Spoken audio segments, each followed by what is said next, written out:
আমি সরাসরি রাধারমন দাসের সঙ্গে কথা বলবো, কলকাতা শাখার ভাইস প্রেসিডেন্ট। রাধারমন বাবু, আপনি যে টুইটটা করেছেন একটু আগে আমাদের সব দর্শক শুনলেন একবার। এমনিতেই পরিস্থিতি এত খারাপ, তার মধ্যে এই ধরনের উস্কানি, এটা ভয়ঙ্কর পরিণতি হতে পারে। খুব ডেঞ্জারাস। আর আমাদের ভক্তরা খুব চিন্তিত আছে, কেন কি আপনি দেখছেন যেটা আমি টুইট করেছি ও ভিডিওতে একজন বলছেন কি আমি ফ্লাইট নিয়ে আমি পুরো বাংলাদেশে ঘুরছি দেশ হিতের জন্য, আর ইসকন একটা ক্যান্সার, আমাদেরকে কাটতে শুরু করতে হবে। একটা যে রফিকুল ইসলাম মাদানী করে একটা খুব পপুলার ওখানকার এক মৌলানা আছেন, উনি ও বলছে কি ইসকনকে আমাদের এখন জঙ্গ শুরু করতে হবে, কেটে কেটে ফেলে দিতে হবে। তো সব থেকে চিন্তার এটা বিষয় কি যে যদি এরকম মৌলানারা পুরো বাংলাদেশে ঘুরে ঘুরে বেরিয়ে এরকম সভা করছে যেখানে হাজার হাজার মানুষ ওদেরকে শুনছে, তারপরে যখন সোশ্যাল মিডিয়াতে এটা ওদের দেখুন ফেসবুকে অন্য সোশ্যাল মিডিয়াতে পোস্ট করা হচ্ছে, ইউটিউবে, ওখানে এটা লক্ষ লক্ষ ভিউ পাচ্ছে। এখন এত একসঙ্গে এত মানুষের যদি ব্রেন ওয়াশিং হয়ে যায়, ফিউচারে যদি বাংলাদেশ পুলিশ আর্মি ওরাও যদি ভাববে কি আমরা মাইনরিটির সঙ্গে প্রোটেকশনে যাব, ওদের হেল্প করব, এত লক্ষ লক্ষ মানুষকে কেউ সামলাতে পারবে না। যদি এরা শুরু করে দেয়, ওরা যেটা বলছে ওটা যদি জেনোসাইডটা শুরু করে দেয়, এটা কারো হাতে কন্ট্রোলে থাকবে না। সাধারণভাবে আমরা একটা গণতান্ত্রিক সভ্য দেশে দেখেছি যে এই ধরনের প্রকাশ্য বক্তব্য, উস্কানিমূলক বা খুনের হুমকি, সেখানে তো মানে আইন আদালত থাকে। আমাদের দেশে আমরা দেখেছি সেক্ষেত্রে গ্রেফতার হয়েছে প্রচুর নমুনা আমরা পেয়েছি।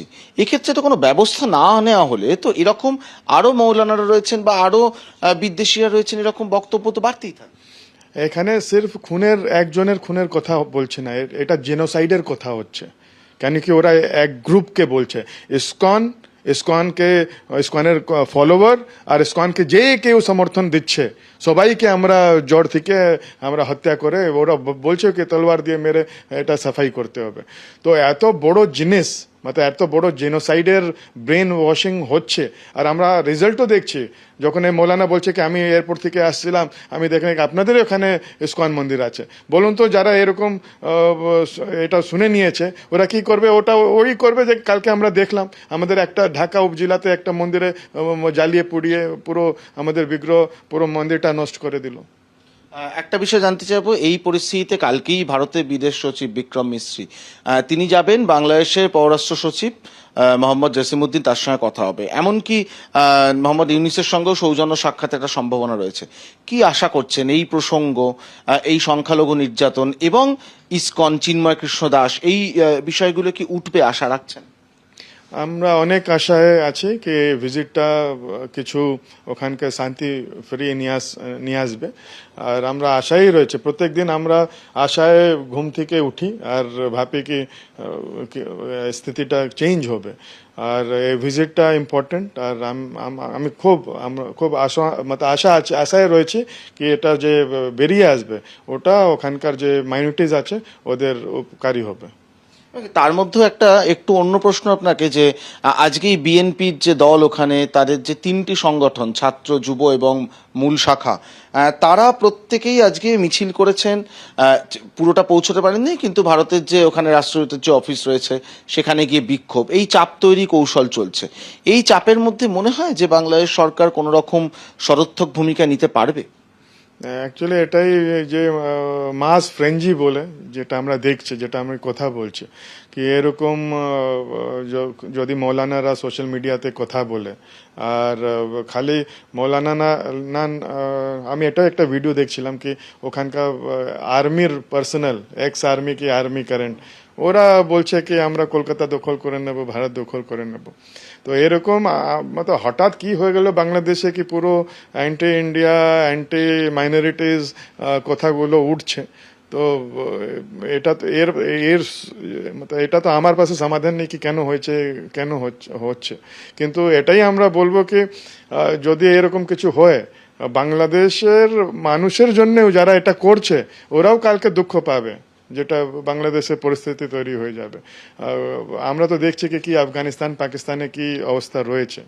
তো এটা কখনো ভালো না কি এরকম হিংসা করে অন্য লোককে দুঃখ দিয়ে মতলব কেউ ভালো থাকতে পারে। আর ভারত হচ্ছে বাংলাদেশের সব থেকে ক্লোজেস্ট নেবার। বাংলাদেশ ভারত দেখবেন বাংলাদেশকে এরকম যেরকম মা বাচ্চাকে কোখে নিয়ে রাখে ওই রকম বাংলাদেশ আছে। আর বাংলাদেশ ওয়েস্ট বেঙ্গলে কত ভালো সম্পর্ক ছিল এ পর্যন্ত। ওখান থেকে লোক আসে, মানুষ আছে, চিকিৎসার জন্য লোক আসে। তো এত যখন সম্পর্ক আছে, এটা যদি সব নষ্ট হয়ে যায় তাহলে তো ওখানকার যারা প্রতিবাদ করছে ওদেরও তো এফেক্ট হবে না। একটা পুরোনো প্রসঙ্গে ফিরি, আপনারা আগেও বলেছেন যে ইসকনের যারা ওখানে সদস্য রয়েছেন, ভক্ত রয়েছেন বা বিস্তীর্ণভাবে সংখ্যালঘুরা আতঙ্কিত ছিলেন। এই যে প্রকাশ্য বিবৃতি, প্রকাশ্য হুমকি, জেনোসাইডের হুমকি, আপনার সঙ্গে তো কথা হচ্ছে, কি বলছেন ওখানকার আপনাদের ভক্তরা, সদস্যরা কি আরো আতঙ্কিত যে মানে এরমভাবে টার্গেট করা হলে ভবিষ্যৎ আরো ভয়ঙ্কর হতে পারে বলে আশঙ্কা করছে? ওরা তো এটা, আমরা তো খালি এখানে বসে শুনছি কি এক মৌলানা বলছে, ওদের তো বাড়ির সামনে মিছিলও হচ্ছে হাতে তলোয়ার নিয়ে। ওদের কি অবস্থা হবে? ওরা তো দেখছে কি ভাই, ওরা এটাই ভয় পাচ্ছে কি কখন ও রাস্তা থেকে ও আমাদের দরজা ভেতরে ভেঙে ঢুকে যাবে। আর অনেক এলাকাতে এরকম হচ্ছেও, রাত্রিবেলা আমরা দেখছি কি এরা গিয়ে দুষ্কৃতীরা, ফান্ডামেন্টালিস্ট, ওরা মন্দিরে অ্যাটাক করছে, অনেক বাড়িতে অ্যাটাক হচ্ছে। লাস্ট 3-4 দিন আগে যখন হিন্দু, বুদ্ধিস্ট, খ্রিশ্চান যে কাউন্সিল আছে, ওরা আমার মনে হয় মোহাম্মদ ইউনুস সঙ্গে বৈঠকও হয়েছে, ওখানে এটা প্রসঙ্গটা ওরা বললো কি আমাদের 100 কি 150 বাড়ি কোথায় 2-3 দিন মধ্যেই হয়েছিল। তো ওটা পুরো ডিটেলসটা প্রোভাইড করা হচ্ছে। তো এটা তো আমরা দেখছি কি এটা ঘটিত হচ্ছে, কিন্তু যদি যেটা বলা হচ্ছে ওটা ধরুন 1 লাখ লোক, 2 লাখ লোক, 5 লাখ, 10 লাখ লোক ওটা শুনে করতে শুরু করে দেয়, তাহলে ওটা কারো কন্ট্রোলে থাকবে না বাংলাদেশে কি হবে। বুঝতেই পারছো যে আশঙ্কার জায়গাটা অত্যন্ত স্পষ্ট হয়ে রয়েছে এবং সেই আশঙ্কা উত্তরোত্তর বৃদ্ধি পাচ্ছে।